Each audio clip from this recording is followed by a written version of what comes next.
Right, exactly. So they ask you your profession, and you said, and there's a category of exclusion called professional beggar. And I always wonder, like, what do you do? They say, what do you do for a living? Oh, I'm a professional beggar. Like, who admits that? Who's going to say, write that down? I don't actually know. That's probably, it's a category of exclusion that comes up. But yeah, it's one of the goofier of categories. And as you see, only a couple of them are actually caught, 9 of them. But it's interesting, okay, who are the professional beggars? What race or ethnicity are Mexicans? Yeah. So this is telling us something, that somehow this might have something to do with what's going on the border. This might be somewhat site specific to down there and the way that Mexican immigrants are seen all the time.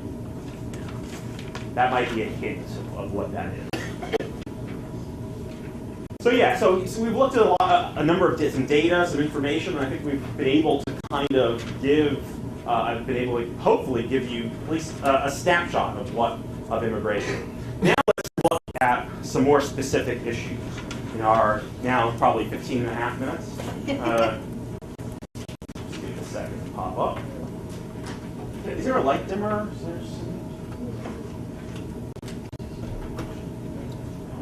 Maybe not all of them, maybe just that stuff. All right, I just thought I would start off with, and I'm going to just go over some random themes here. This is a cartoon. This is from. It's from Wish. Okay, The Wasp. I'm sorry, 1883, and it is the year after the Chinese Exclusion Act, which came in 1882. This gives you a good idea of what Americans thought about Chinese immigrants. Here is a Chinese immigrant. Well, what can we say about this immigrant? What is the immigrant doing? Everything. Oh, that's good. Yeah, multitasking. The immigrant is multitasking, doing all these jobs. And what's going on out here? Idlers. Nothing. They are native white labor who are out of work. And why are they out of work? Who's to blame for their unemployment? The Chinese, yeah. So here we have a case of the immigrant is bad because the immigrant is doing too good, is working too hard. There's a whole variety of reasons why Americans can think that immigrants are bad. One is that immigrants are lazy and they don't work. The other one is immigrants work too hard, right? You can't win.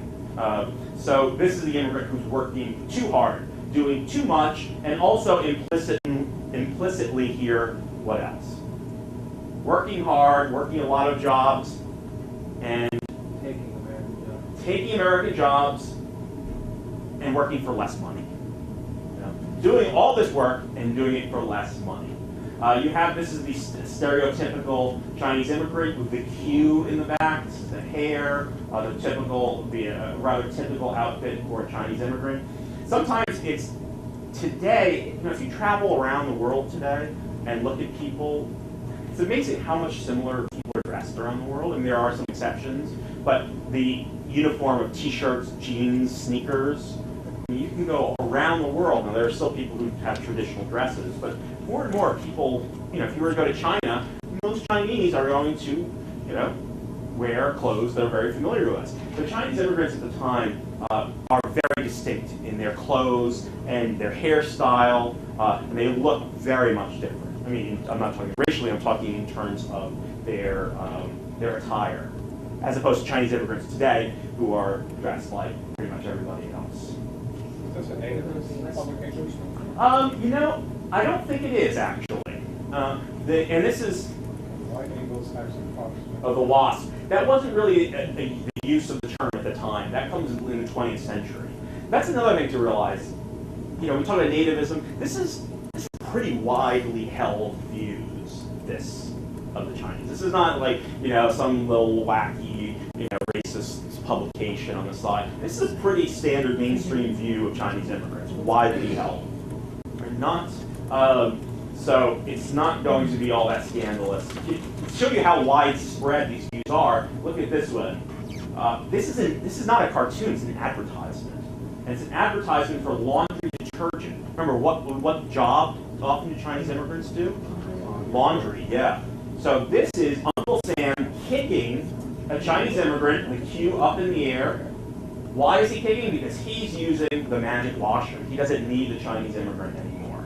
So this is a made in the USA commercial. Yeah, exactly. Exactly. Use our product, use this product, and kick out those Chinese immigrants.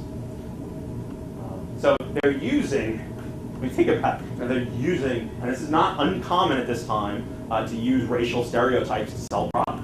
What's the bill he's holding up there? The picture? I think it's the Chinese Exclusion Act. Yeah, I believe it's the Chinese Exclusion Act. Yeah, I believe it's the Chinese Exclusion Act that occurs this time. So Chinese exclusion, 1882 is the first one. It has to be renewed a number of years. It's at first only aimed at the Chinese. Right? It will be later extended to other Asian immigrants. And it'll set a pattern for Asian immigrants, for Chinese immigrants, near exclusion. For all other immigrants, there will be another pattern, which we'll talk about after our break. Wasn't there a product that came full circle in the 60s? I remember a commercial about some kind of... Ancient Chinese secret, Calgon. Yes, exactly. I remember it wasn't. Yeah, I remember growing up watching this. This was the stereotype of the Chinese laundry person. Ancient Chinese secret. So Calgon, which it's the exact opposite of this. It's Calgon, an American-made detergent, using basically the seal of approval of the Chinese laundroman, saying, this is, it's an ancient Chinese secret. Yes, no, Calgon.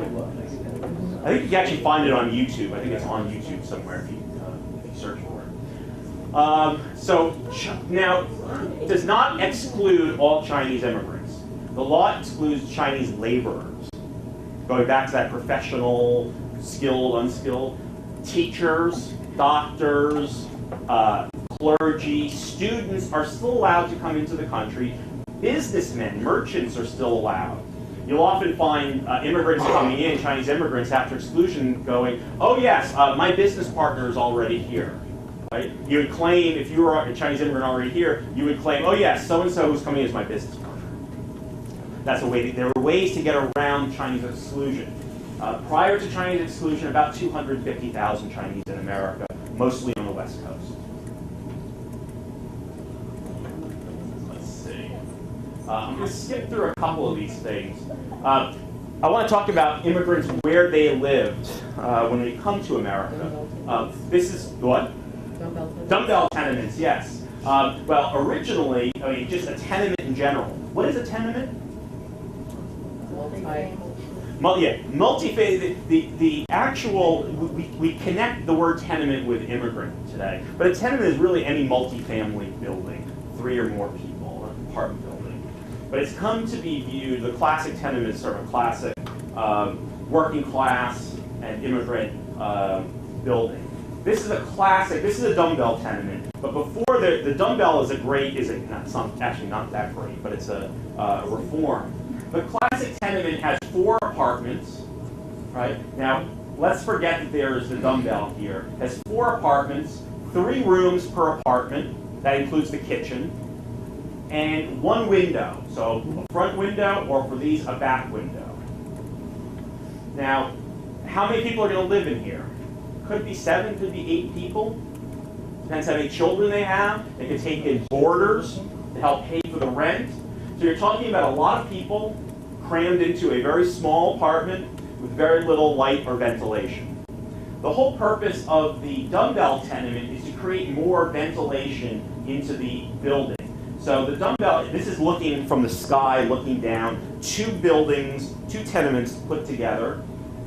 If there's a little carve out in the middle, creates an air shaft, and that would create windows for the inner tenements.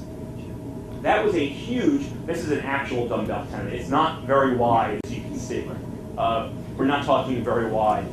This was a great reform in New York, especially. In reality, it was not very much of a reform. It didn't bring much light in. It was often used as sort of a garbage chute. This would become very smelly. Not a great reform. But tenements, and you can go there. Has anyone ever been to the Tenement Museum in New York City? If you're ever in New York City as a tourist, visiting, whatever, try to go to the Tenement Museum. It's on Orchard Street. it is it's one of these tenement buildings restored to how it looked like in the late 1800s, early 1900s, and they've restored individual apartments based on the families that actually lived there. So and over time as well. You have 5 minutes. Also, is it not available online like your students Yes. can go through it? Mine have done that. Yes, you can go online. They do a very good job. I used to get in the 90s. I gave tours of the Tenement Museum. But these days, you can. I believe I haven't been on the website in a long time. But you can just Google Tenement Museum NYC. Go to the website, and you can visit them and have your students do some things on there as well. They're a very, very good job. Now there's a tendency to say that tenements were horrible places to live. They're terrible places to live. Well, quite frankly, myself and probably none of you would want to live there today. Having said that, for the people who live there, when you do go through the tenement, one of the interesting things is they interview a girl, she's not a woman, elderly woman, who grew up there. And she has great memories of the tenement. It's really something that kind of goes against what we normally think. She has nothing but positive things to say about it. It was great. It was wonderful. It was a great place to grow up. In fact, the Tenement Museum was built in the 1860s by a German immigrant who then moved into the tenement building. After he built it, he moved into it. So while I would not suggest that, and today the tenements are of New York, and again, I know New York so well, I'll talk about New York. Today, these same tenements are now occupied by either usually Chinese immigrants, or sometimes Hispanic immigrants, or young professionals who are looking for cheap rents and looking to live in Manhattan. So they are being kind of multi-purpose reused, and in some ways resemble the past, with immigrants crowding into very small apartments, and in other ways, young people kind of moving in looking for cheaper rents. So this idea of kind of how bad the tenements are, you see here, these are a number of laws that New York passed. 1867, fire escapes and windows in every room. 79 was the dumbbell tenement. And then 1901 was an improvement upon that, which mandated, that's another thing. If we go back, one floor, 4 apartments, 1 bathroom, a shared bathroom. All right. Now that's an improvement. In the past, it used to be outside, in the backyard. There would be in the back a little, maybe 20 feet in the back, where you had your water and where you had your privy, your outdoor bathroom. So around 1900, they moved the bathroom inside, one shared bathroom, and then they move it to every apartment. All right, so we're talking about changes in sanitation, public health issues. Now, in just a couple of minutes, I want to talk about this man, Jacob Riis. His famous book, How the Other Half Lives. So most of you are familiar. I'll just talk very briefly. I like this photo because he looks a lot like Cliffy from Cheers. Remember the know-it-all mailman? Kind of looks like that. An immigrant himself from Denmark. Riis is a journalist. He's friends with Theodore Roosevelt. He has the police beat in New York. So he spends a lot of time with the cops and in the kind of the immigrant quarters. Now, this area that Riis is taking photos, has anyone ever seen the movie The Gangs of New York? It's that neighborhood 20 years later, 30 years later. Don't get me started on the problems with Gangs of New York. All the historical inaccuracies of the Gangs of New York, don't get me started on that. But think about it, it's really that neighborhood that Riis is taking his photos. Here's one of the photos. The thing to remember, Riis is a reformer. He's taking photos to do what? For a purpose. To show these photos to whom? To rich people in general. Rich and middle class people, yeah. Saying, look, this is how the other half lives. Look how bad these conditions are. We need to do something about them. We need tenement reform. He's very interested in children. So he's very interested in parks. Children need parks. Because where do children play? There we go. There are some street urchins in the street. Children's street. And that's dangerous. It's bad. It's bad for their health. This is a wonderful photo. Looking at this photo, though, it becomes very clear why. These are stage photos, yeah. Would you consider him a journalist or a photojournalist? Oh, he started as a journalist, print journalist, but then gets into the medium of photography. So I guess you could call him photojournalist. He's an investigative journalist, right? He's a journalist with a mission, right? He wants to make changes in society. He wants new laws to protect children. Now, how are we doing, Hannah? You need to stop, actually. Okay, thank you. All right, I'm going to talk briefly about Reese when we get back from our break, and then we'll continue. Reese is a journalist, photojournalist, reformer. So he's an interesting case in that he wants to use his journalism, his photos, to make social change. And it's to keep that in mind, to look at the photos, right? First of all, to understand the stage nature of the photos. So these are the children. The title of this, I'm not sure what the title is, but oftentimes these are called the street urchins. And it's funny, you can actually see one of the kids and they're smiling a little bit, kind of laughing. The point was he did a lot of photos with children because he felt children were the most harmed by the tenement living in these neighborhoods. One thing that Reese does is he helps move us away from the idea of blaming the poor, per se, for their problems. What Reese does, he blames the environment. So it's the tenements, the crowded tenements, it's the dirty streets, it's the lack of park facilities. That is what perpetuates poverty. And you teach this as part of like progressive era? Yes, exactly. So I was actually debating how much I wanted to go in, but yeah, you can do Jane Addams as well. You can fit in Jane Addams here, another classic urban reformer who gets in there and wants to kind of improve the living situation of the poor, of the immigrants. Exactly. So it's all part of this progressive, and so much of the progressive era is urban focused, is northern urban focused, focused on the cities, improving the cities, improving life in the cities. So Reese is, he's in this progressive reform, and this is kind of interesting. This is a little riff on progressivism. One of the things that Reese gets done is the building of parks. There is one park. If you know the movie Gangs of New York, that the main scene where all the fighting is, that 5 points. The 5 points today is the park. It's called Columbus Park, and it wasn't built by Reese. He did go out there, but Reese got the city to create this park because instead of having children play in the streets, they needed a park. They needed open spaces. They needed trees. I mean, if you go down to Lower Manhattan, it's packed. It's tightly packed. There aren't a whole lot of trees, a lot of open spaces. But the downside, when you think about the parks, is how do you create an urban park? You've got to knock down buildings, which means you've got to make people homeless.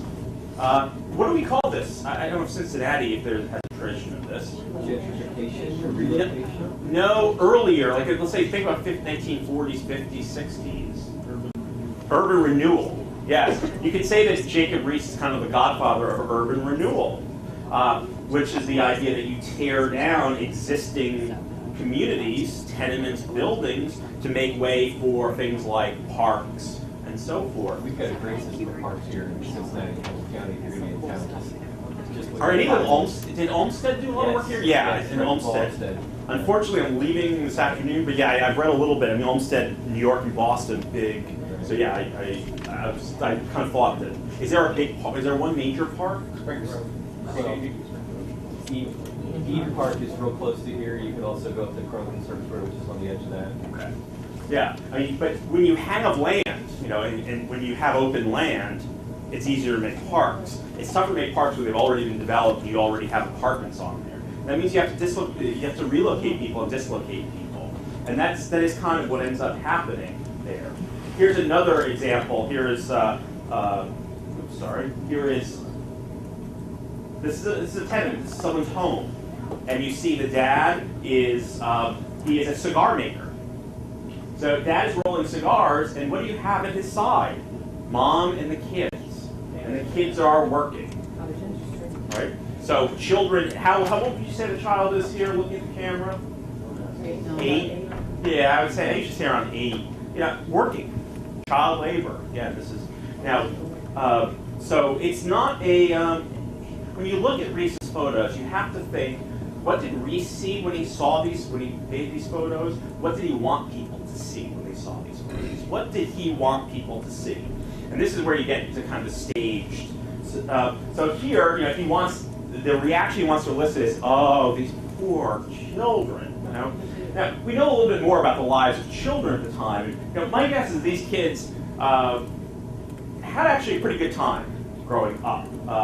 They were probably paper boys. Have you ever seen the movie Paper Boys with Christian Bale? It's a cheesy musical, but I know some teachers who use it with their classes. It shows you the life of children on the streets selling papers. It gave them a great deal of autonomy. It gave them some money. But to middle-class people, this was scandalous, right? This is scandalous. Children are not supposed to be out on the streets.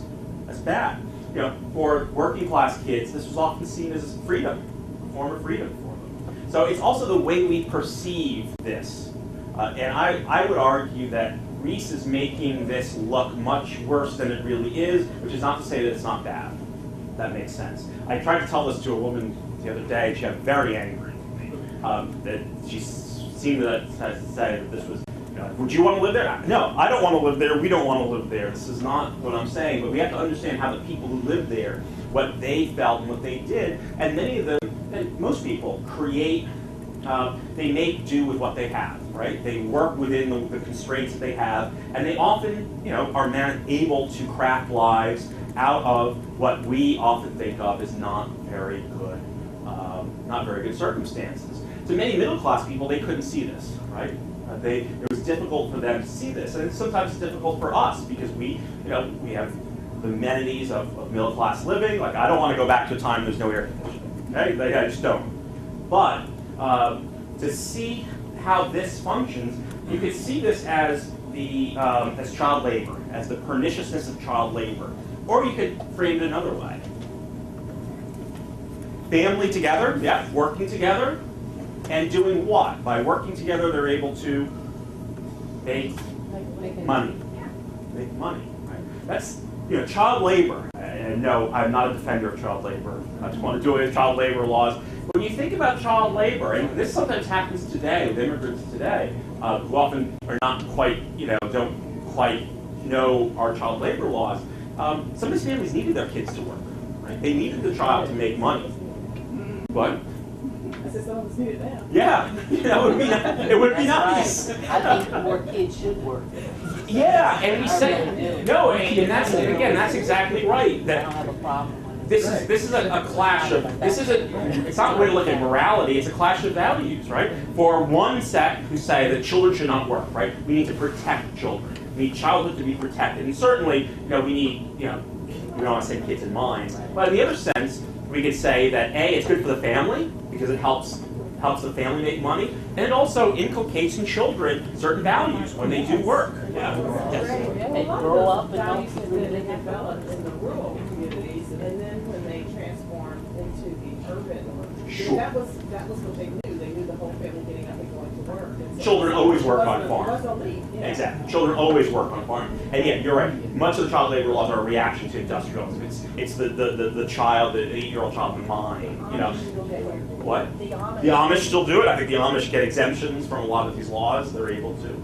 So Reese, we have to remember these photos are somewhat manipulated. They're designed to get a kind of reaction, and they represent a mindset of a middle-class reformer who, when they see this, see no, abuse is too strong of a word, but they think that children should not be put to work like that. This is a man. This is his living arrangement. This is his bed. This is probably a basement of a tenement. He's got 2 barrels, a wood slab, and some dirty mattress there. This is where he's living. Let me scoot over here so you can see. I'm guessing you wouldn't want to be on the floor. No. Rodents, rats. Yeah, you sort of want to get up from the floor. This is another famous photo. Sometimes you try to count the number of people in this photo. It's 1, 2, I think 3, 4, 5, 6, at least 7. There might be another 8th in there. Living in a crowded tenement. Now, there's a couple of ways to look at it. One, this is horrible overcrowding. It's not sanitary. These men are living under conditions that we wouldn't want to live in. On the other hand, think about who these men are. Men, male immigrants coming over. Why is this attractive to them? And attractive, I'm using a relative term. It's basically a cheap bunkhouse for them. They're out Cheap. working all day. Cheap bunkhouse, yeah. They're out working. They're not. I mean, they're not hanging out watching TV, drinking beers at home, kicking, putting their feet up. Right? PlayStation. Oftentimes, you find they sleep in shifts. So, one person has the bed for 12. That's theirs for 12 hours, and I get it for the other 12 hours. And it's incredibly cheap. It's cheap, and it's a way for them to save money and to either send money back to their family or to get money to bring their family over, or to bring their family over. Okay. Yes. Something very similar to that is going on right now with the airline pilots. Oh, tell me. I'm not familiar. Well, there was just an expose done on positions of the airline pilots that for the commuter jets. Oh, because that plane crash that happened. Well, it was 2 years ago. And so Upstate now New York or they've something? done a lot of research and found out that a lot of the pilots are staying within the bunkhouse. They stay like 20 or so in these little apartments. And they, I guess, they have to take their own sheets and their own pillowcases. Wow. But they have several beds within one little unit. When they go in, they sleep, they get up, and then somebody else comes in. It's very similar. Yeah. Yeah, no, these pilots, the ones that are flying us around. Well, that's the public safety That's what I'm saying. issue. There's definitely these guys might not be a huge public safety issue, but you see. So again, there's different ways to look. This is a family in a tenement. We've got mom, dad, 1, 2, 3, 4, 5 children. So 7 people in a 3-room tenement. Now, one way to look at it is, gosh, really oppressive, crowded, overcrowded conditions, not good. But if you look at the family itself, they've dressed up. Look at the kid, he's wearing a tie, the father's dressed up. This is a very proud family. They are proud of what they have. They've got some china in here. They have some mementos. This is their home. And they are actually, they are proud of their home. And then if they were first generation, what was the experience that they left? Sure, compared to what they have. Step up. Exactly. And most immigrants, what they're going to do is, at a certain point, they are going, whether they're a family or the young guys, they'll save up money and then move up to the next best thing, and they'll move up and out. But I think, again, how we react to this photo tells a lot about, who we are, what's our status in society. But Reese wanted people to say, wanted to say how bad this was, how that this is a bad environment to raise children in. Whereas in many ways, I think when we look at it, we can see, let's see, zero. There's a plug right over there. There's a plug. Oh, great. Thanks very much. Good. We can look at it, I think, in a little bit more of a nuanced way today. But it is a good document. It's a good testament of what these tenements, what these neighborhoods look like. And this is Bandit's Roost. This is one of the back, thank you very much, one of the back alleys in the neighborhood. Now, what are you supposed to see here? What is this image, thank you, image is this supposed to evoke? That's where you go to get stuff. Outdoor slum, where you get stuff. Do you want to go and get stuff here? If you need it. I don't think you want to be. Look at these guys. The first thing we point out, that's not a walking stick. No. That's not a walking stick. And the laundry, yes, that's another aspect. So, first of all, you're supposed to see these guys. This is a place where you get robbed. This is a place where you get robbed. You end up down this back alley, you get robbed. And all the laundry that's out. Yeah, which again is, to the middle class mind, denotes kind of poverty. And kind of, this is. Now, going back to gangs of New York, so going back a couple of decades before this, the 5 Points neighborhood in New York. The movie The Gangs of New York comes from a book by Herbert Asbury, published in the 1920s, called The Gangs of New York. It was a lurid, overly exaggerated view of this 19th century neighborhood. To give you one example, in the book, Asbury says, there was a murder a day down in the 5 Points. Well, our current records of New York City in the 1850s show that there were total in 1 year in the whole city 35 murders, as opposed to 365 murders in just one neighborhood. He's drawing this idea, this lurid view view of this place, of these poor neighborhoods as places of deep crime. And I think a few decades later, we started doing the same thing. There's a sense of fear, right? This is a place of danger, of criminality. Now, were there criminals in this neighborhood? Most certainly. No denying that at all. But was this a place that, if you were going to head down there, you were going to get mugged or beaten? Probably not, as long as you were minding your own business. And it's interesting how I think in some ways we think of poor working class neighborhoods similar way today, right? There's this idea, dangerous, don't go down there, you're going to, bless you. When in reality, there is, I'll tell you a story. In Boston, I take my Boston history students, we do walking tours. And inside class time, outside class time, one of the tours that we do is the neighborhood Roxbury, which is the African American neighborhood. My students get very nervous about going there. And I had one girl last time who, her dad did not like the idea of her going to this neighborhood. And I had to reassure her. I told her I'd walk her from the subway to the meeting spot, told her it would be fine. The students go on this trip, and at the end they're like, this is great. And the student whose dad did not want her coming, at the end she's like, this is great. He goes, I'm going to take my dad here. This is terrific. The images that we have in our mind of neighborhoods that are not middle class, and we often think, this is... and I think the Reese suffers from the same thing. He's not seeing the everyday working people in the neighborhood, the way that people are making their lives in what are not the best of circumstances, obviously, not the best of apartment buildings. He's often giving us the more lurid version of it, just like my student's father had the more lurid version in his mind of this neighborhood. I don't know if she ever took her father there. I'm guessing he probably said no, but nevertheless, this was this girl and the other students had a different view in their minds. Let's see, any more. This is Mulberry Street. This is the street where many of the photos are taken. On the left, all of the tenements on the left were torn down to make room for a park. So today, this is all a city park. It's not a park in the sense of what you have, greenery. It's open space park. So it's a concrete park, but it's open spaces. There's places for kids to play. Here's the park as it looked when it opened up. I mean, there's no greenery today, but it's mostly just blacktop today. Okay. Let me talk about one more thing real quick, which is, and what I'm trying to do here is I'm trying to touch on a number of things that you have in your standards. But this is a photo that I was talking to people the other day about it, that I love to show.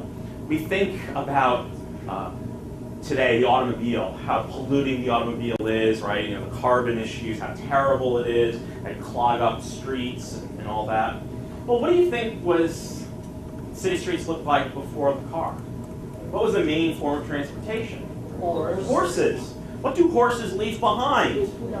Manure, urine. The numbers are astounding. In New York, on a single day in the mid-1800s, 1 million gallons of urine and 40,000 tons of manure. It is a lot. I mean, we're not talking about just a little horse and carriage in Central Park.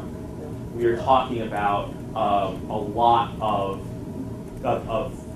horses all around the city. And then you have the dead horses that are often just left in the middle of the road. And this is a photo, I've blown it up a bit, of children playing in the street next to the dead horse. Okay?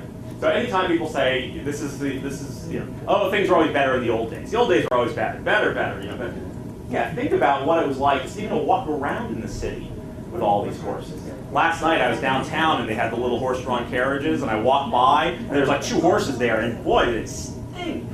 And imagine there's like 1,000 horses on the street. Think about how. So I always I'd like to show students that. One other thing that I want to just mention briefly, these are all skyscrapers, is politics. The form of politics in many big cities at the time was machine politics. So many of the immigrants who are coming in are attracted to machine politics. Often the Democratic Party, and again, apologies for being New York-centric, but when we talk about political machines, we often have to talk about this man. Boss Tweed, sure. Tammany Hall in New York, which was the New York Democratic Party. Boss Tweed, the highest.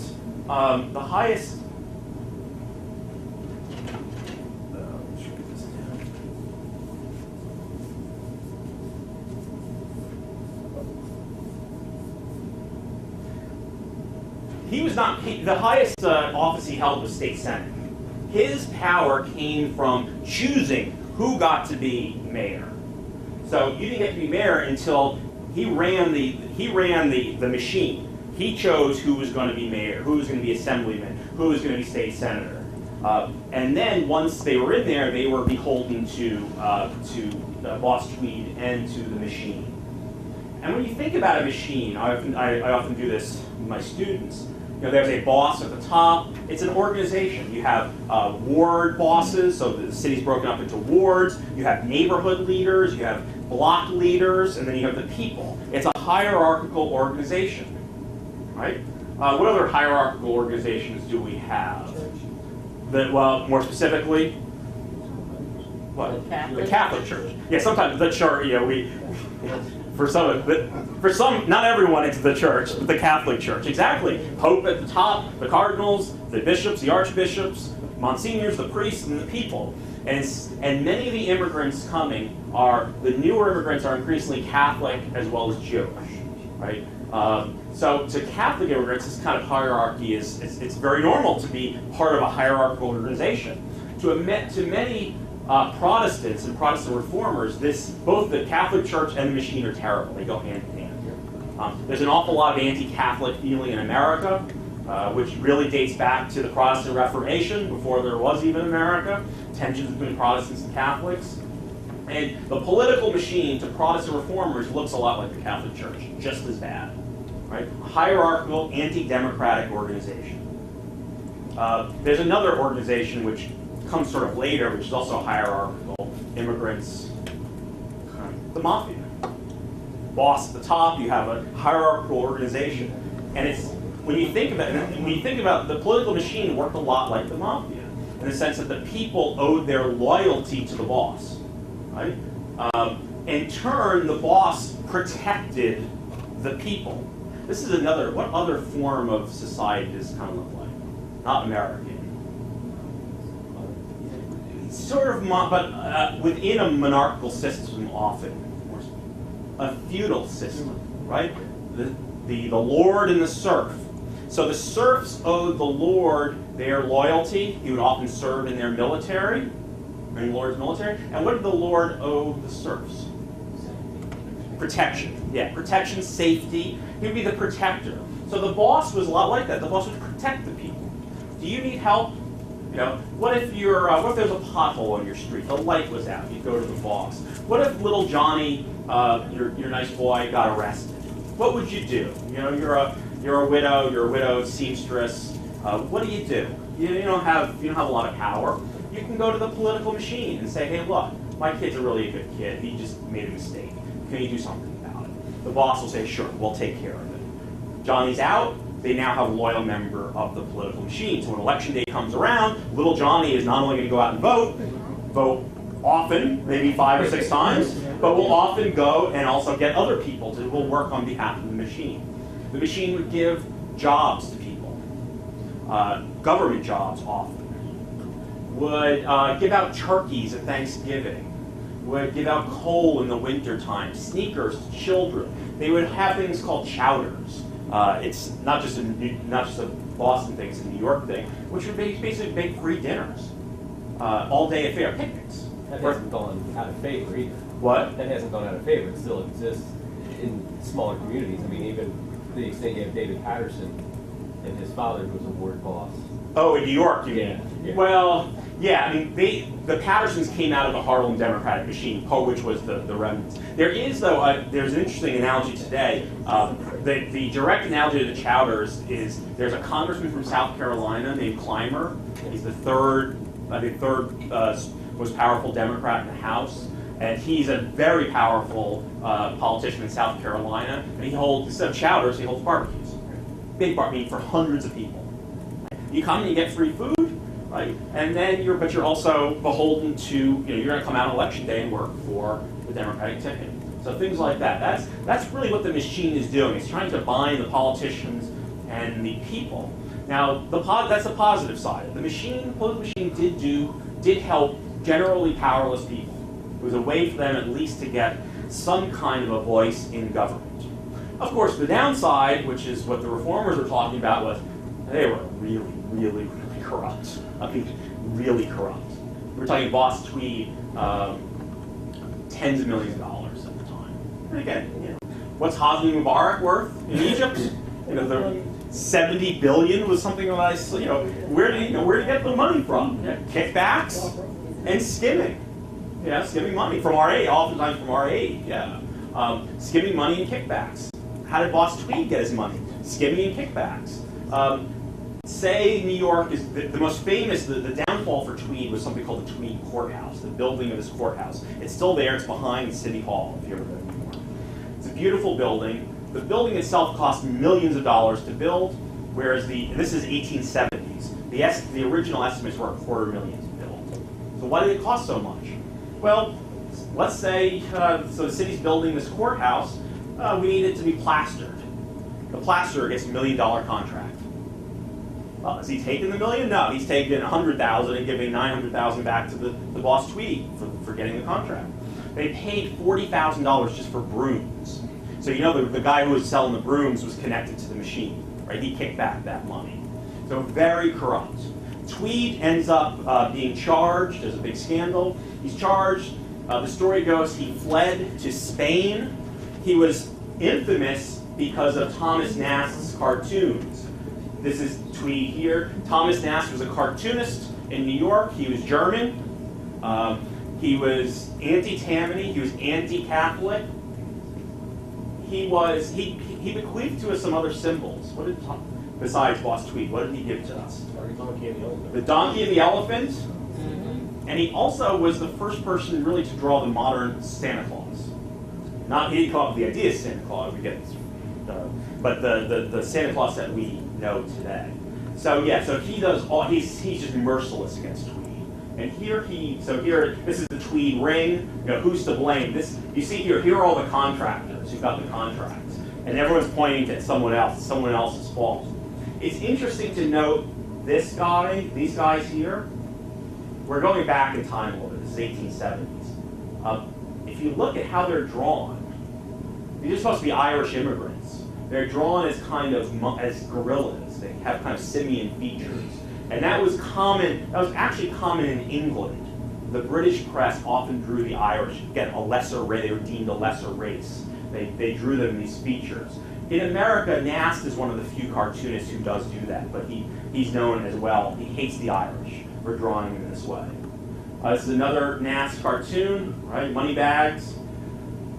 Tweed is so infamous that the story goes that there's a customs official in Spain who recognizes Tweed from the cartoons, which are known internationally, and Tweed is arrested, sent back to New York. He dies in jail in New York City a couple of years later. That's the end of Tweed, not the end of Tammany Hall. Tammany Hall continues until about the 1960s, really. Even though, as you said, David Patterson, David Dinkins, there's some who came out of the Democratic machine. But really, as a full-blown machine, the 60s is when it dies out. That's any questions? Okay, so I wanted to touch on a few themes, which, Isn't that courthouse where the Department of Ed is located? Yes, irony of ironies. It was abandoned for so many years. They said, well, let's renovate it. And they renovated it and said, well, what are we going to do with it? And they said, oh, we'll move the Department of Education in there. So it's now, the Department of Education is in the Tweed Courthouse. We're making no aspersions to the corruption in the New York City Department of Education or anything like that. It is a beautiful building, and they did a very nice job renovating it. Other questions?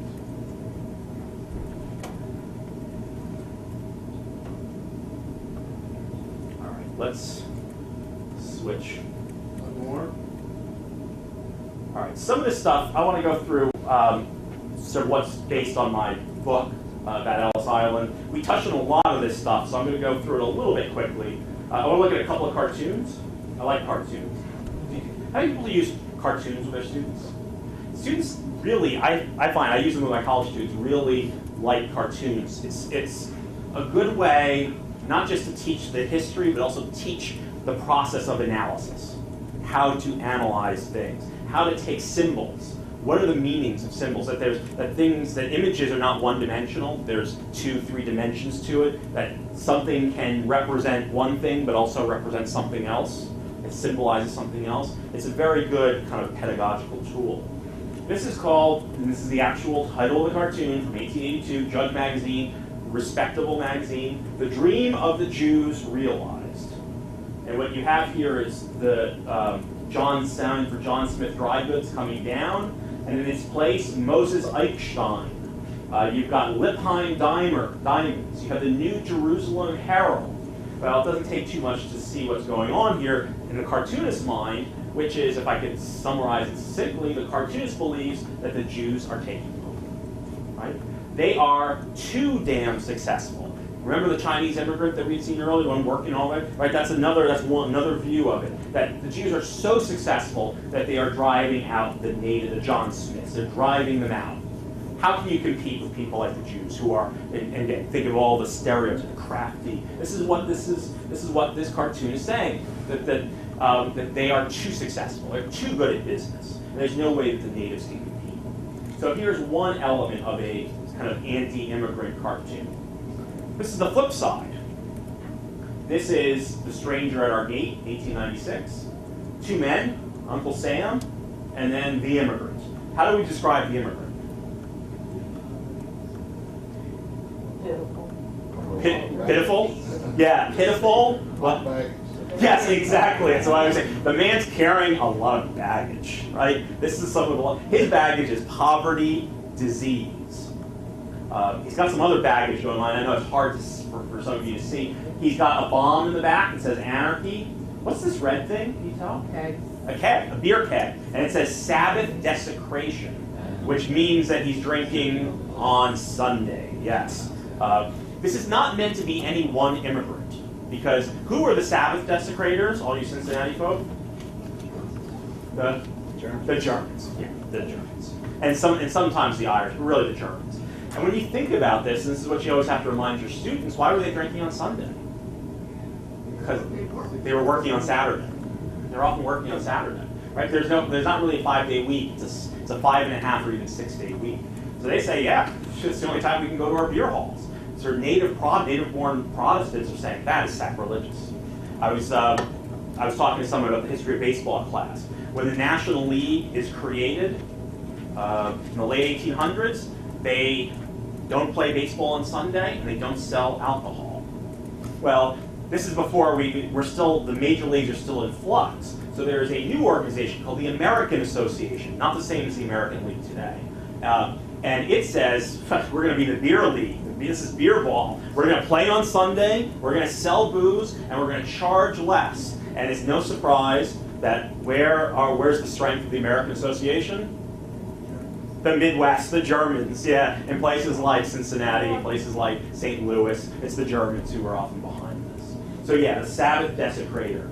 Around his neck, he has a bone. And the bone says superstition. Now, what does this mean?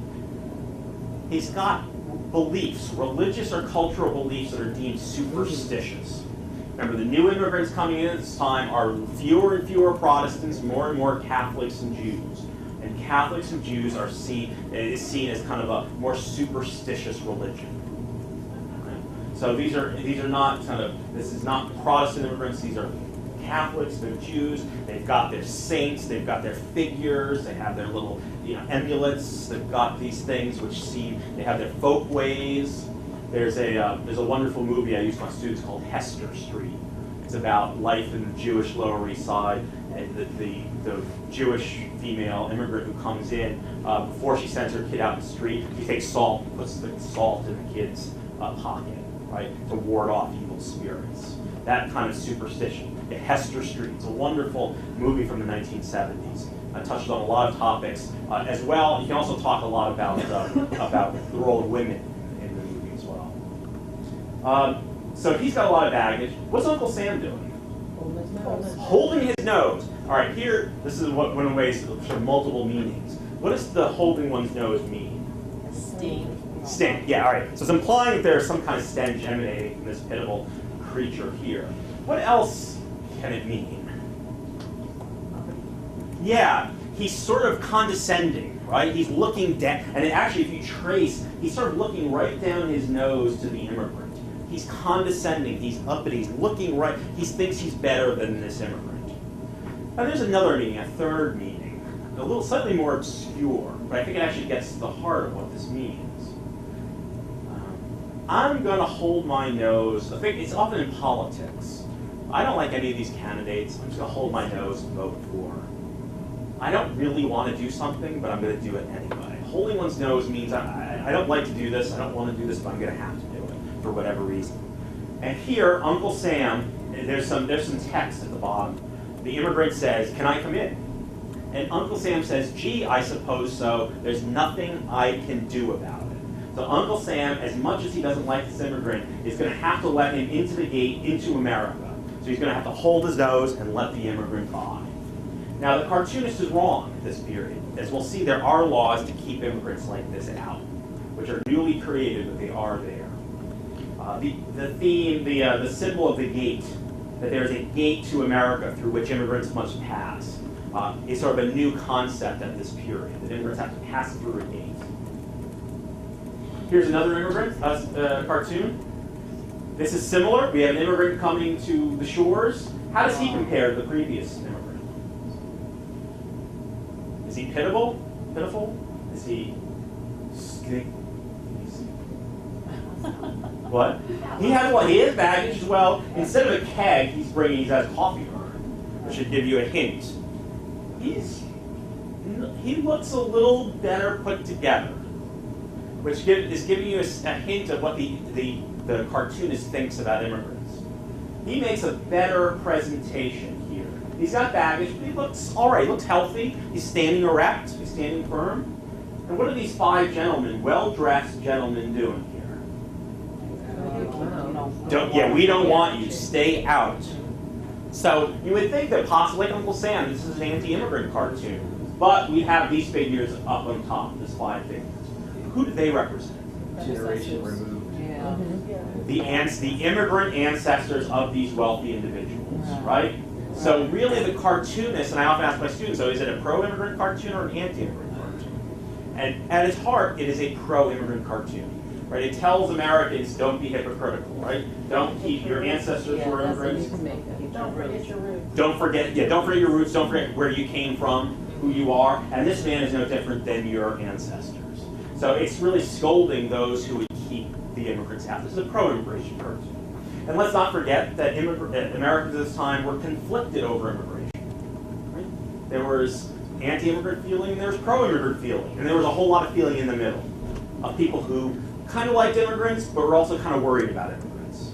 And I think we can say the same thing of our own time. I think if you have to ask most Americans are probably somewhere in the middle. They'll say, yes, we should let immigrants in, the Statue of Liberty, the poem, and all that stuff. We want to but they're concerned. They're worried about assimilation. They're worried about language. They're worried about these kinds of things. And I think Americans 120 years ago were similar views. So we have here pro and con in these cartoons. It's another pro-immigrant cartoon. It's various nationalities and races making up Uncle Sam's face. Right? It's kind of America as a mosaic of peoples. All right, now we want to move to Ellis Island. Ellis Island opens in the early 1890s, and what it represents, first and foremost, is the federal government taking over immigration control. Who runs immigration today? It used to be, we used to call it INS. And then they changed it. It's now ICE, right? Immigrations and Customs Enforcement, which is part of what department? Homeland Security. It's interesting. You can trace the way Americans have viewed immigration by looking where immigration services are. It starts off in the Treasury Department, then it goes to the Commerce Department, then it goes to the Labor Department, the a labor issue. Then it goes to the Justice Department. It's a law enforcement issue. And then after 9/11, it goes to Homeland Security. It's a Homeland Security issue. Prior to the 1880s, immigration was left up to the states. Each state had their own law about who may come in. And it was up to the states to enforce that law. Beginning in the 1880s, the federal government will begin to take control over the issue of immigration. And so before there was Ellis Island, there was Castle Garden. Between 1855 and 1890, immigrants coming to New York went through Castle Garden. Castle Garden exists today. It's in the Battery Park, Lower Manhattan. It's where, if you go to the Statue of Liberty, Ellis Island, where you buy your tickets. They took the second floor off, and it's now restored to its original War of 1812 era fort at the bottom. It was originally a fortification. Castle Garden was run by the state of New York and German and Irish immigrant aid societies. It was designed not just to keep immigrants out, but also to assist immigrants coming in, to help them find jobs. There's a workers' exchange, a labor exchange. It was to help them and to protect them from con artists who were going to take advantage of them. I'm going to skip ahead just a little bit. This is an interesting quote, because why do we get the change in the 1880s? This is a quote from Senator Justin Morrill. What's he famous for? Teachers? What? Morrill, which was the land grant, right? It's actually a very important and very good piece of legislation, which helped to open up the West. But here in 1881, he's arguing that new immigrants were more dangerous to the individuality and deep-seated stamina of the American people. I refer to those whose inherent deficiencies and iniquities are thoroughbred, and who are as incapable of evolution, whether in this generation or the next. America must not be coerced to support the weak, vile, and hungry outcasts from hospitals, prisons, and poorhouses, landed here not only to stay themselves, but to transmit hereditary taints to the third and fourth generation. All right, so I asked my students, so what words stand out here? Yes, that's my personal favorite. Hereditary taints. Inherent deficiencies. Good. Thoroughbred. Incapable of evolution. Yeah, incapable of evolution. The idea of evolution. We're seeing in here what's going on in the world of science as scientific ideas about evolution and about genetics are filtering down into the public knowledge. Eugenics, social Darwinism, right? They get filtered down into. So in terms of people, inherent deficiencies. What does that term mean, inherent deficiencies? You're born with them. So if you think about that guy at the gate with the baggage, right? The senator would say his problems, he was born with those problems. Right? He's poor because he is inherently deficient. Not just that he came from a poor place with no opportunities, he is inherently deficient. Right? And what happens when he procreates? Those genes that make him inherently deficient will be passed on to his children, his grandchildren, his great-grandchildren. Exactly. Those hereditary taints. So poverty, disease, criminality are hereditary taints. That's a very primitive idea of a gene, of passing on genes. He's going to pass that on to his descendants and lower the gene pool. And then they're going to intermarry with other people, right? And they're going to lower the overall gene pool of the country. That's the fear that the senator has. He's taking these ideas of evolution, of genetics, right, and he's putting that onto the immigration problem. These problems the immigrants have are inherent. And you get, as we'll see in a second, eugenics and so forth, this idea of, well, what do we do?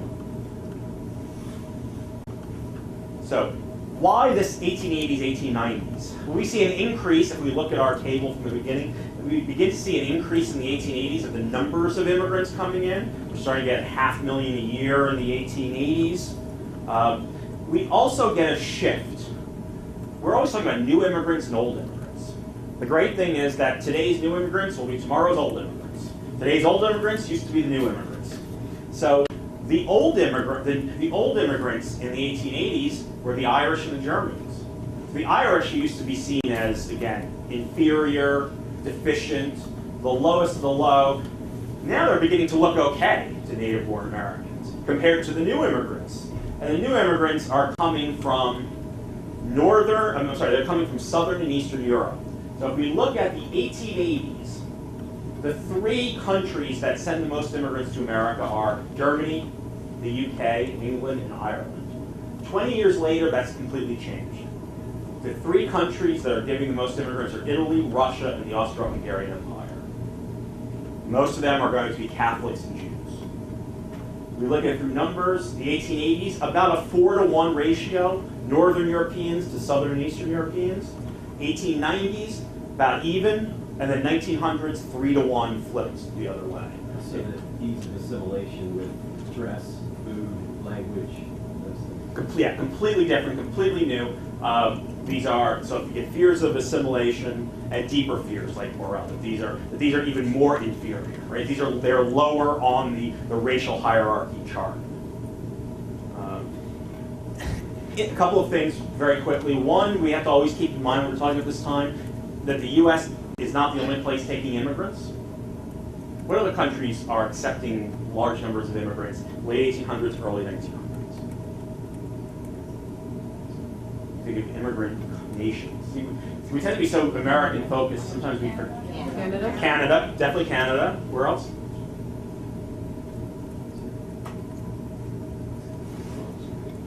What? Australia, exactly. Australia, Canada. More specific. Argentina. Argentina is almost a completely immigrant country. The native population was completely wiped out. Yeah, okay, Germans. Yes, we get some Germans down there. But there's a joke. I like Argentina. I've been there. There's a joke about Argentinians. What's an Argentine? It's an Italian who speaks Spanish who thinks he's French. So it's a heavily Italian country, basically, because of this immigration. Brazil as well. Gisele Bündchen is not a traditional Brazilian name. I hate to tell people that is a German name, right? So Brazilians have an even bigger mix because of also native peoples as well and Afro-Caribbean people as well. So Brazil, Argentina, Australia, New Zealand, Canada, England takes some as well. So we're not the only country as well. And additionally, most of the immigrants we're talking about here are Europeans, but there are non-European immigrants as well. There are immigrants from the Middle East. So we get immigrants from Lebanon, Turkey, Syria. Some of them are Jews. Most of them are Christians. Very few are Muslims in the Middle East. Most of the immigration tends to be Christian and some Jews as well. And we get immigration as well during this period from the Caribbean. We get black immigrants from the Caribbean often coming up to northern cities as well. About 150,000 black immigrants come through Ellis Island during this period. Again, another thing that we sort of miss in talking about the larger story. Okay, so actual newspaper headlines from real newspapers: lunatics and idiots shipped from Europe, the world's dumping ground. This is what Americans feared at the time, that America was going to be the dumping ground for the rest of the world for all their lunatics, idiots, and criminals. And we get the creation of Ellis Island. Now this is the building today. It's not the original building. The original building was made of wood and burned down a couple of years later. This is opened in 1900, and it's made of steel and brick in New York Harbor. This is kind of a funny story. Annie Moore is the first immigrant. She has a statue at Ellis Island, and there's also a statue of her in Ireland at the port where she left from. Why she was the first immigrant tells us a lot about immigration. She's from Ireland. She's the first immigrant to come over. She's about 15, 16 years old. She comes with her two younger brothers. Not quite sure why she was picked, but if you look at the ship that she came in on, there were only about a dozen Irish men and women on the ship. The rest of them, Russian Jews. Did the government want the first immigrant to come to Ellis Island to be a Russian Jew? No, they wanted Annie Moore, who's Irish, who's now an old immigrant. Now the Irish are okay. Now they're socially acceptable. We can bring them in. I'm going to skip through. We mentioned, 1882, the first federal immigration laws. We mentioned the Chinese Exclusion Act. to ban Chinese laborers. And it's renewed for a couple of years and then made permanent. When do we have the first repeal of Chinese exclusion? Let's think historically. When might the United States... What? Well, this is we have the restriction this time. When might we start to have positive feelings about the Chinese? World War II. World War II. During World War II, the Chinese are our allies against the Japanese. So we get the first of the kind of chipping away of the Chinese Exclusion Act. We allow a little bit more Chinese immigration. Not much, but a little bit more. And then in 1965, that's done. That's done away with. Then there's a second law, this 82 Immigration Act for everyone else. So it's interesting. Congress is specifically pointing out to the Chinese. And then everyone else, this is the law. Anyone's allowed to come to the country unless they are one of these categories: a convict, a lunatic, an idiot, or a person unable to take care of himself or herself without becoming a public charge. We'll talk about what these mean in just a couple of minutes. 1891, that list is expanded. Idiots, insane persons, paupers, persons likely to become a public charge, persons suffering from a loathsome or a dangerous disease, persons convicted of a felony or other infamous crime or misdemeanor involving moral turpitude, and those damn polygamists. Polygamy was, in the 19th century, was actually a very big issue, mostly dealing with Mormons. In addition to that, steamship companies were put on the hook for sending people back.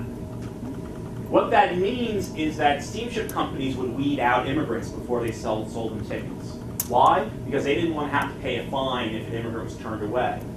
What that means is, for all the talk about immigration restriction and exclusion, throughout the history of Ellis Island from the 1890s to the 1920s, to the Hood Acts, less than 2% of immigrants are turned away.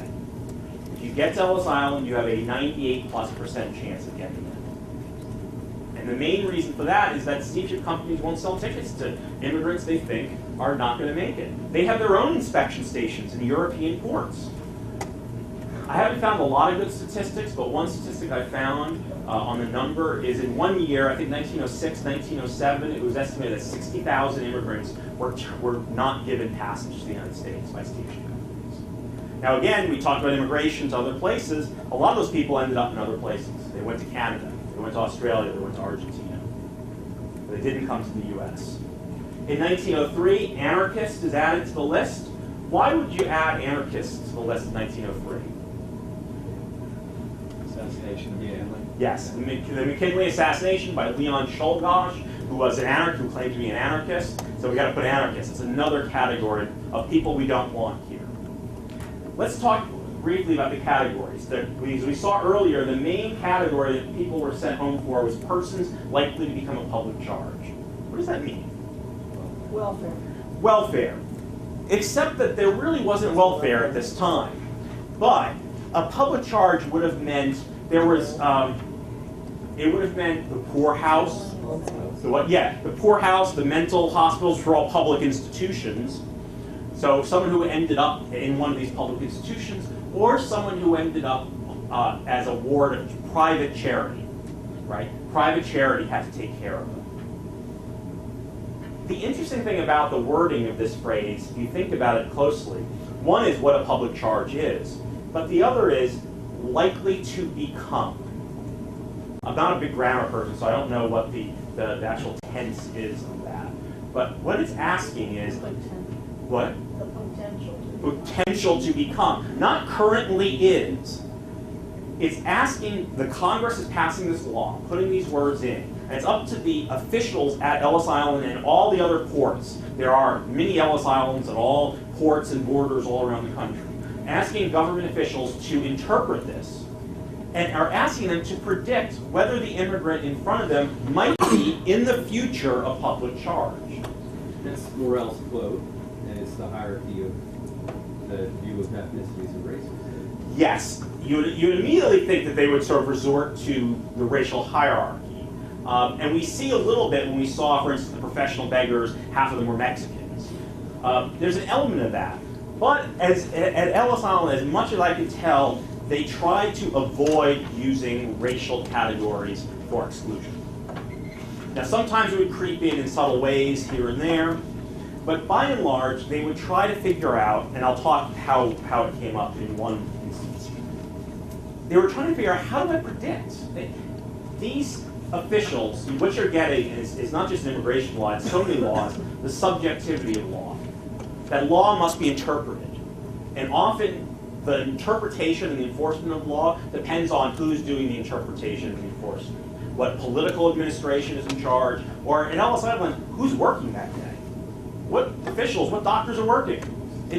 That's the subjectivity of what's going on here. So, public charges. Let's look.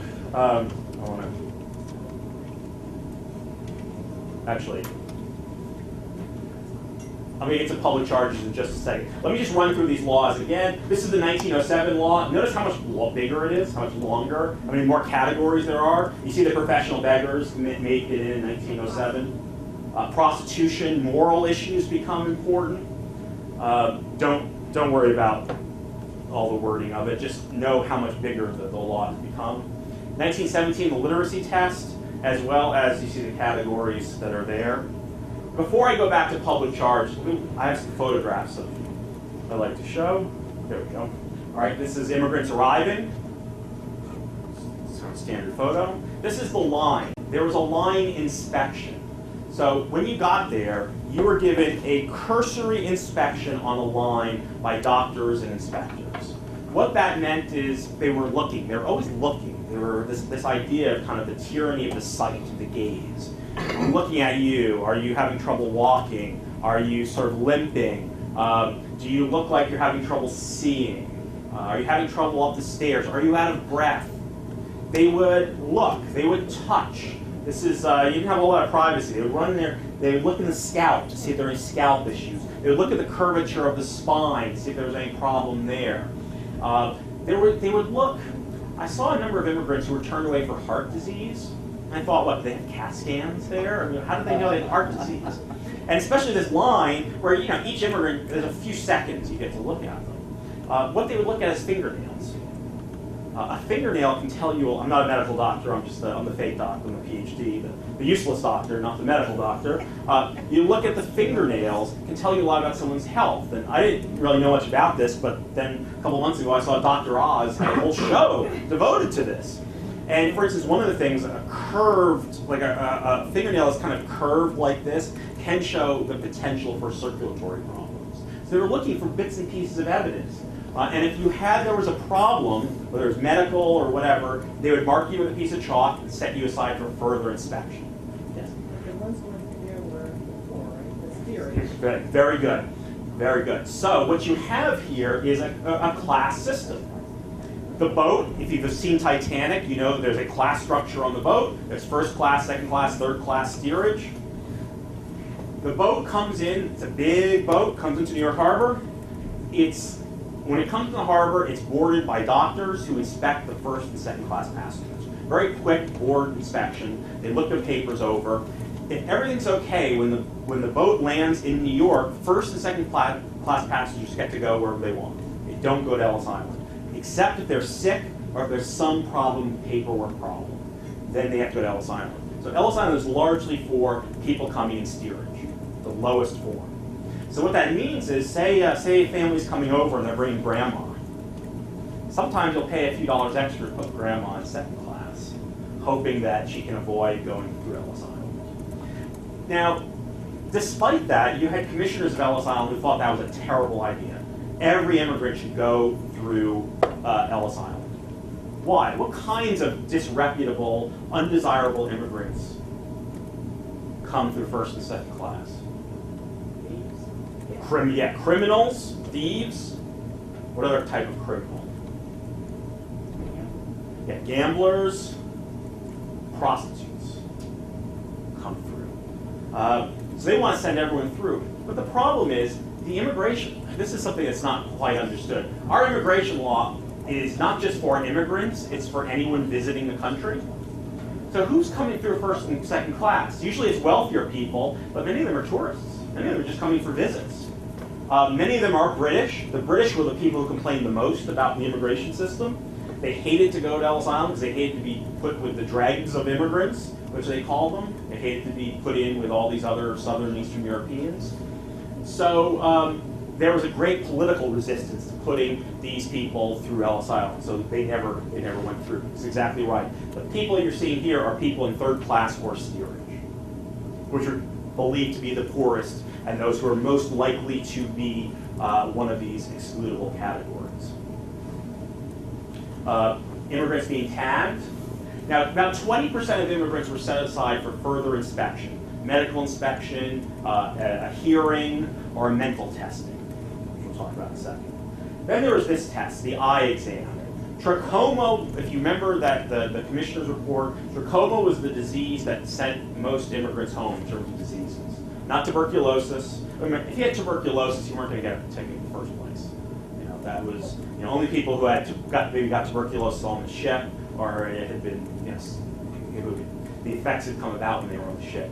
But trachoma was an eye disease. It was basically an inflammation of the back of the eyelid, and what it would do is sort of a granular infection, and it would basically scratch your cornea, and you could go blind. It was a terrible, terrible disease, and it was infectious. So they had the eye exam, where your eyelids would be flipped back, and everyone loves that. Has anyone ever had their eyelids flipped back at the doctors? Yeah, I've had conjunctivitis once, and I had to flip it back. So the doctor would flip back the eyelid, evert it, and look to see if there was any inflammation on the back of the eyelid. I think they use the same stick over and over. Well, see this guy over here? See this guy over here? He's wiping it on the rag. He's holding a rag which is supposed to be soaked in disinfectant. Theodore Roosevelt, when he visited, complained that they weren't cleaning the device. They weren't cleaning the button up. So we have different, sometimes they did, sometimes they didn't. Then there was now if you had trachoma, they just didn't put you on a ship and go home. Most of Ellis Island was hospitals. They would put you in a hospital and try to cure you. The treatment for trachoma was really, really horrible. I mean, it involved like some kind of a pumice stone and raw. It was, I read it and it was like, okay, that's enough. I think I understand. It was not. Again, you were talking about science. You were talking about medical science. It's still, compared to today, relative to today, somewhat primitive. So, this is the main hallway. Today it's empty. This is the main feature, but there's no bars here. These individuals are going to the registry clerk. They've passed their line inspection. They're going for a final interview in which the ship's manifest will be in front of the clerk, and they're just interviewing them based on the information on the ship's manifest. If everything pans out, they get to go. Here's a photo. Famous American photographer. Another reformer as well, like Reese. His first set of photographs were done at Ellis Island.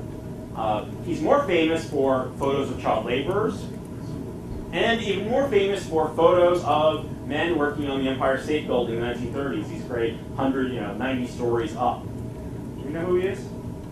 Photography buffs. Lewis Hine. Lewis Hine. This is his first series of photographs were done at Ellis Island. Wonderful, composed shots. Anyone want to take a guess what the title of this is? Mom and Child. On the right track. Madonna. Yes, Italian Madonna. This is the Italian immigrant as Mary, and the child as Jesus. It's a wonderfully composed photo, just like kind of a Renaissance painting of Mary and Jesus. So you see the religious connotations. What we get with these photographs, and why Hine is important, is unlike the cartoons, a cartoon is about exaggeration. It's exaggerated features. These photographs now humanize the immigrant. You look at this photograph and you don't think this is some undesirable person who's going to pass hereditary taints down to the child. These look like human beings that you can relate to. And these photos, Hine's photos, are designed to bring out the humanity of the immigrant and show them to the average American. Here's more Hine photos. An immigrant resting on top of all of her worldly belongings on a bench. Immigrants getting off the ferry, a family. Again, the idea to humanize them, to show them as not these degenerate creatures. This is another photographer. This is Augustus Sherman, who was an amateur photographer. He worked at Ellis Island. He was an inspector. This is a woman from Ruthenia. Seeing this woman, maybe even today, what's the first word that comes to mind? Gypsy. Gypsy, yeah. If you were in 1910, you saw as you say gypsy. And gypsy, of course, has a lot of negative connotations then and even today as well. But if you look carefully, to me, the most striking thing about the photo are the eyes. The eyes really penetrate, pierce through, and pierce right at you. You can see this woman through her eyes and see her and see past whatever negative stereotypes you might have about gypsies to again see her humanity. Now, Sherman was also interested in, let's say, the more colorful immigrants who came through. He took photographs of circus performers coming through, midgets, dwarfs, and tall men, microencephalatics, I think it was called, people with small heads. Yeah, and this is another photograph that Augustus Sherman took. This is Frank Woodhull. Frank's story is interesting. Let me explain this to you. We're going to talk about the subjectivity of laws. Frank is a Canadian who lived in the United States for about 20 years, never became a citizen, went to England on vacation, comes back. Because he's not a citizen, he's liable under immigration laws, and he has to go through Ellis Island. Doctors see that he looks a little sickly, a little pale, a little thin. Maybe he's got tuberculosis. Let's give him a medical exam. They put him aside, put him in the room, a medical room. The doctor says, okay, Frank, take off your clothes. And Frank says, I have something to admit to you. My name is not Frank Woodhull. My name is Mary Johnson, and I'm a woman. This is a woman named Mary Johnson.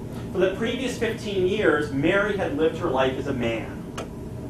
Think about women at the turn of the last century, how restricted their lives were. They could be a wife and mother, possibly a teacher or a nurse, and that was really about it. Mary was not going to marry. I don't think she had any marriage prospects. So she puts on men's clothing, and she goes out in the world as a man and becomes a successful salesman. She's a successful career. Now the question for Ellis Island is, do you let her back in the country? And for this, they say, you got to spend the night because we have to think about this. All right, we need some time here. We got to send, we got to send a telegram to Washington and see what they think. They look in the law. There's nothing in the law that bans cross-dressers. They actually are very impressed with Mary. She's intelligent. She is healthy. She has money and a job. What? It's been done before. Yeah, they did it in the military. Exactly. Before.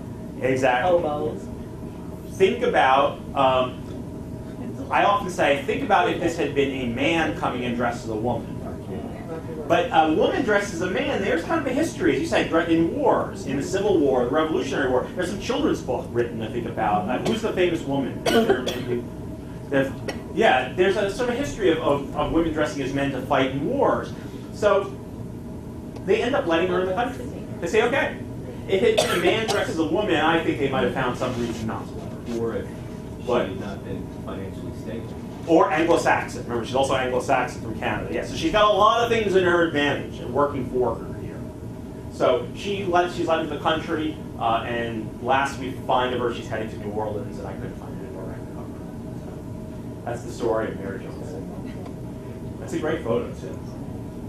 All right, so types of exclusion, likely to become a public charge. How do you know someone's a public charge or going to be a public charge? How can I predict that?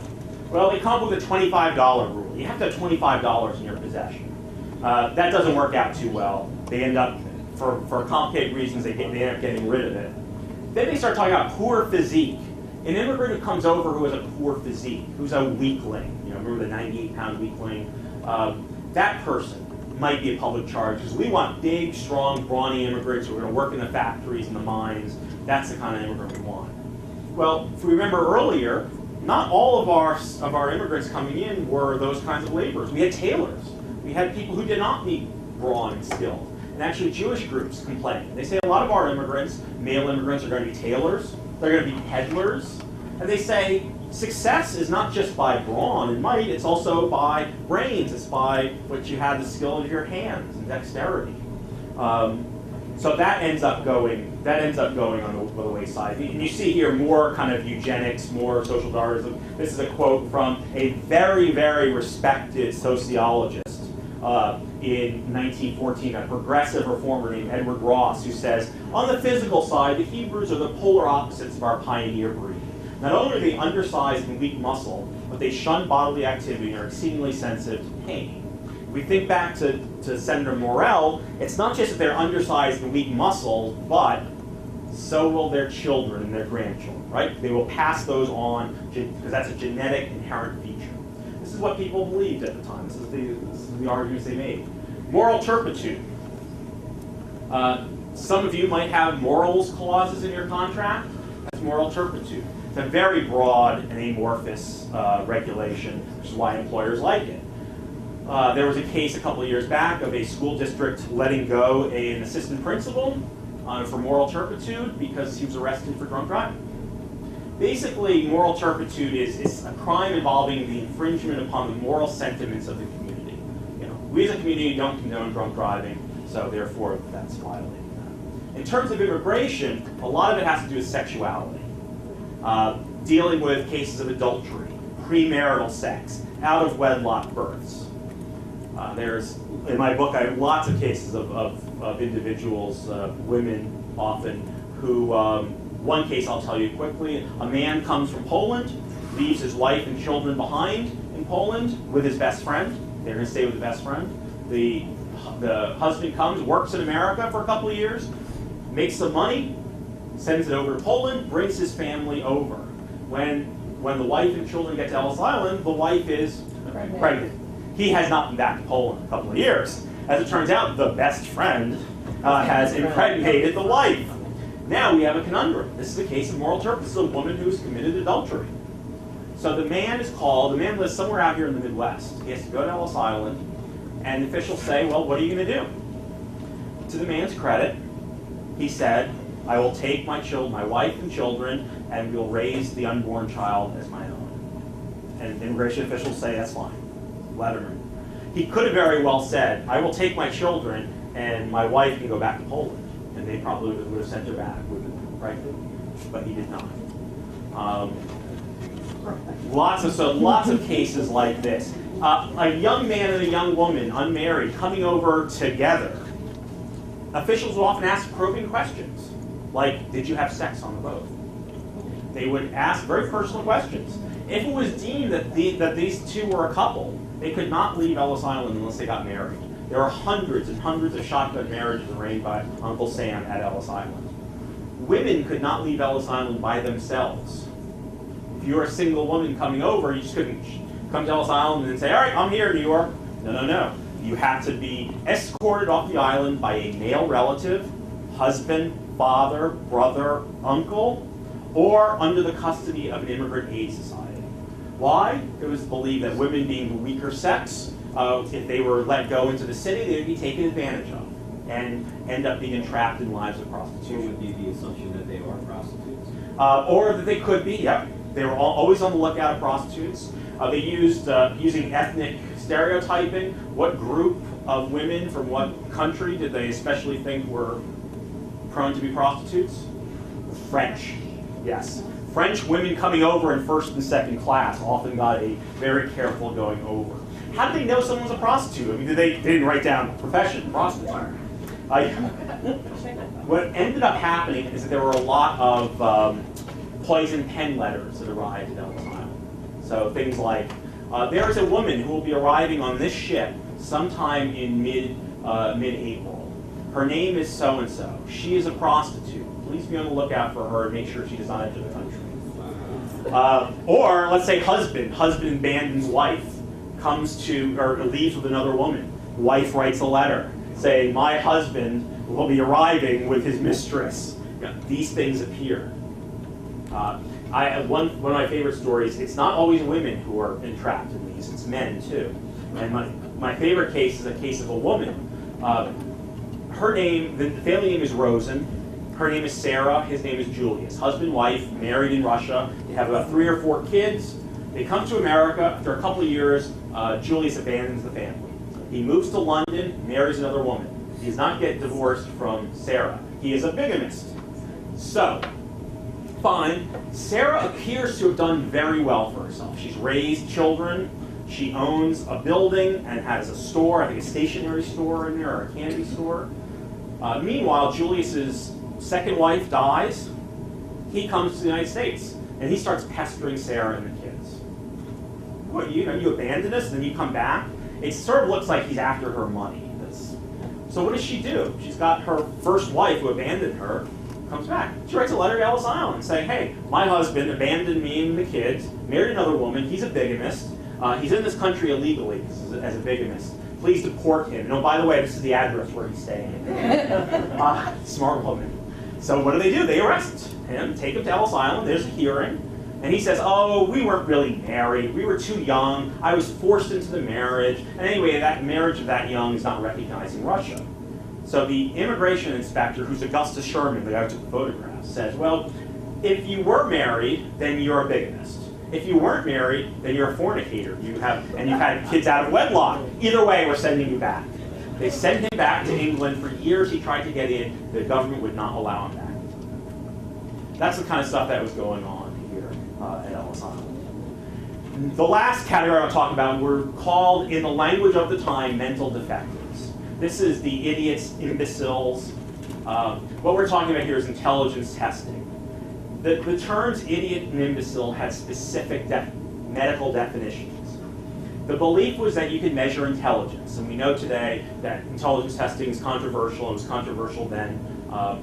But intelligence testing is brought over from France, and the first major use of intelligence testing in the United States is at Ellis Island. The second major use is by the Army.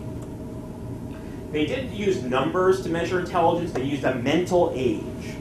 So a 12-year-old, a mental age of 12 was considered normal. Idiots were those with a mental age, I believe, of between 2 and 5 years of age. So I think we could safely say someone with severe mental deficiencies. Imbeciles were those with a mental age of between 5 and 8 years. And then they had those from the age of 8 to 12. They were sometimes called feeble-minded, borderline feeble-minded, but they needed a new term for this. So an American psychologist named Henry Goddard creates a completely new word, which I'm sure your students use every single day on the playgrounds and in the gym. And that word is moron. The word moron did not exist prior to 1910. It was used to denote those who were deemed borderline feeble-minded. Now we get into the idea of eugenics, right? If you believe someone has low intelligence, at this time you also believe that that intelligence is hereditary. So their kids will have low intelligence. And it will lower the entire intelligence of the country when they start interbreeding. So we have to keep out those people of low intelligence. Now, how do they do that? Well, to their credit, these doctors, I will say this, that they understood the cultural aspects, the cultural problems of intelligence testing. You're testing people who often were not educated, don't speak English. So what you needed to do was often do nonverbal testing. So this is a test created at Ellis Island by a doctor named Henry Knox, called the Knox Cube Imitation Test. An immigrant would sit down at a table with the doctor and an interpreter, 4 blocks between them. The doctor holds a small block in his hand. He then touches in order with the small block, 1, 2, 3, 4. Hands the block to the immigrant and asks him through the interpreter to repeat, to imitate. The immigrant has to do the same, 1, 2, 3, 4. If that's okay, they move on to the next step. So the doctor will then go 1, 2, 3, 4, and then back 1. Each step gets a little more complicated. Each step has a mental age attached to itself. Until we get to the final one. I always hate doing this because I always screw it up and then people call me a moron. So 1, 2, 3, 4, 5, 6. So the complicated one. If you can do all of them, you are deemed of having normal intelligence. There are many other tests too. Jigsaw puzzles, for instance, that were given. When we talk about Ellis Island and the Red Scare, we have to talk about this person, Emma Goldman. I love the mugshot. This captures Emma Goldman perfectly. She was the most dangerous person in America in the late 1800s, early 1900s. America's most famous anarchist. She's always getting into trouble. She gets into trouble in World War I. Remember that we have the Espionage Act, the Sedition Act. She gets in trouble for opposing the war. She's put in jail. And then, through a very complicated legal maneuvering, she is ordered deported in 1919. She's born in Russia, is married to an American citizen years earlier, but then divorces him. That gave her some kind of citizenship, but the government revokes the citizenship in a fairly questionable legal maneuver.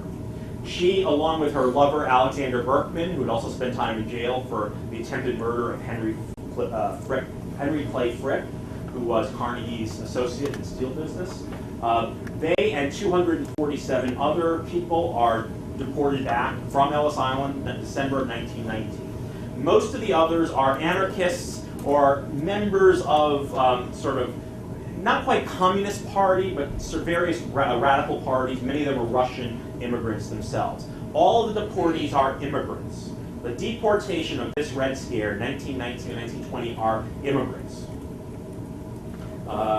Between November of 1919 and May 1920, 6,350 arrest warrants for suspected radical aliens, of which 3,000 arrests, 762 are order deported, and only 271, including the 249 on the Buford, are actually deported. If you add the following year after May of 1920, another 510 aliens are deported. So that's a total of 781 aliens who are radicals, aliens who are deported during this Red Scare. They are deported using the mechanism of immigration law. And in some ways, this gets our attention. We call this the Red Scare, but the truth of the matter is that immigration officials have been deporting immigrants for these kinds of things for years before this as well. But when you think about 1919, right, we had the Russian Revolution a couple of years earlier. We had the end of World War I. The period after World War I is hugely disruptive in the United States. Think about it. The fears of the Russian Revolution. You had, after World War I, you had communist revolutions in Bavaria in Germany. It was believed that revolution was on the march. You had, in February of 1919, the city of Seattle shut down for 5 days. All workers have 5 days set down of strike. Shuts the entire city down. There are strikes all around the country. Boston, we have the Boston police strike. When police go on strike, I mean, the crime and the rioting that goes on.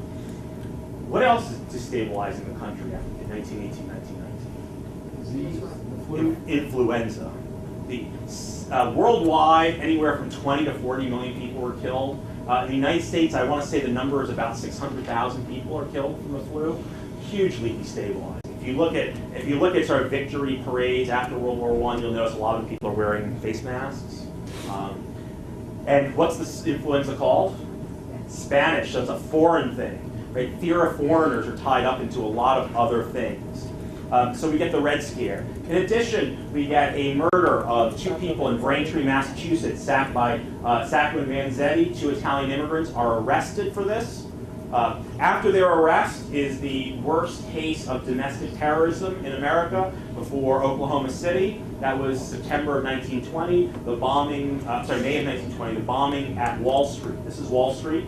A bomb goes off in the middle of a workday. Over 40 people are killed. A couple hundred people are injured. It's believed to this day that the people who set off the bomb were a group of Italian anarchists protesting the arrest of Sacco and Vanzetti.